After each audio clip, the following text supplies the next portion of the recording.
terrified laying there. Oh my gosh, what if we die? Well, I really I don't worry about that anymore. That is not my worry because it is done.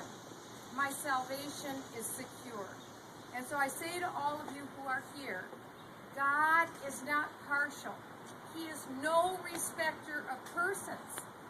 He is no respecter of nations either. He is the God of all.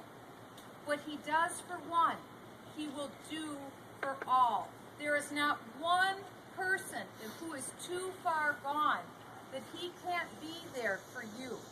I don't care what you've done, even if it's murder, even if it's the most heinous crime that you can imagine. He is a God who forgives in all occasions and all times. And so I just encourage all of you, if there's anyone here who has not given your life to Jesus Christ, do it now. Don't wait another day. None of you know how long that you have. You're young, you're beautiful, you're thin. Don't take that for granted. Don't take it for granted. It doesn't last long. Trust me. But what he has done for me, he will do for you. He is the God of the ages, and we praise his name. So thank you for coming tonight. This is a great organization. I encourage you to get involved in it. And I thank you for coming out and allowing me to share my story with you this evening. God bless you. God bless the United States.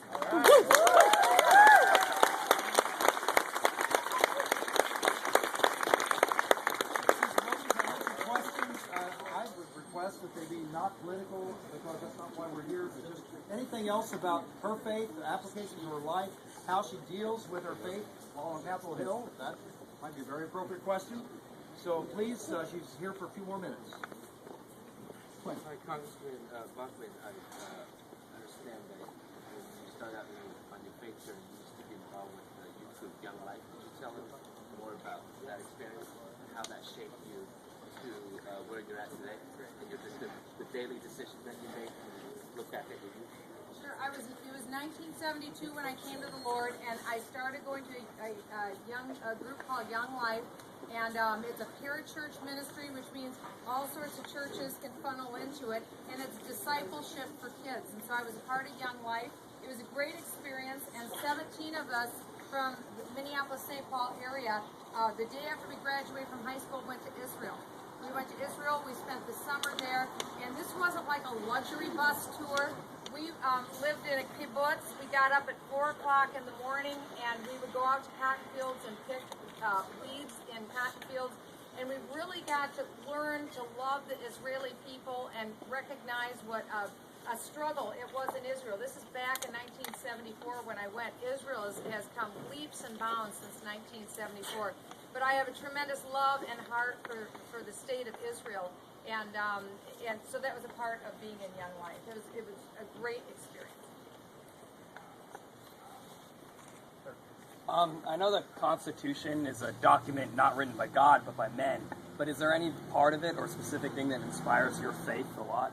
On the Constitution, I think it is inspiring. I think what I love is the fact that you have separation of powers between the executive, the Congress, and also the Supreme Court, so that the founders wisely understood that because just as God is our judge, God is our lawgiver, and also God is the king.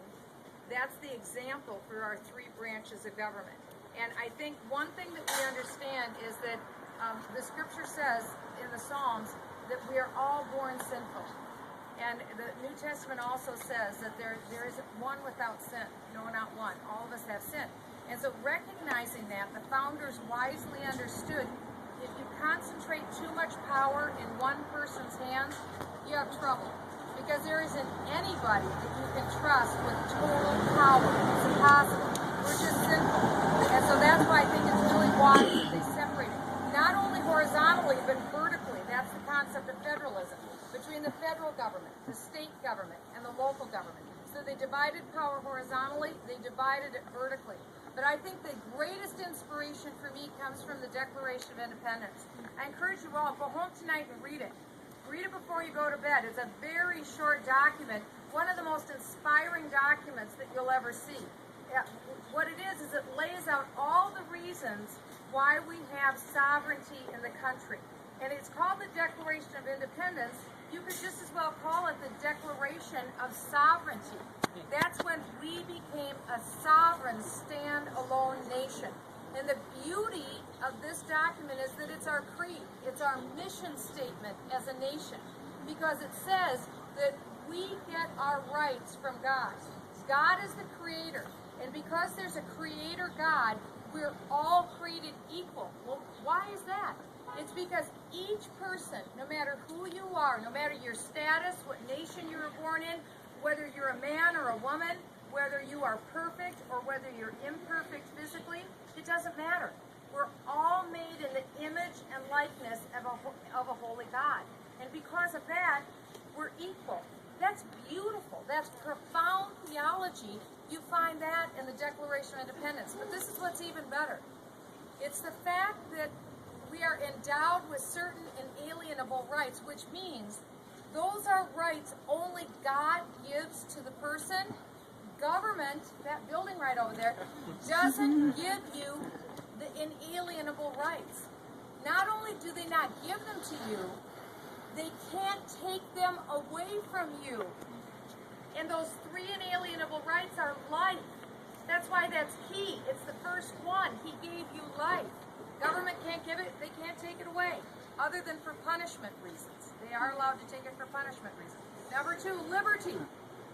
God gives us liberty, not government. It's God. Number three, the pursuit of happiness. We take that to mean a license to do anything we want to do. That's not what the founders said.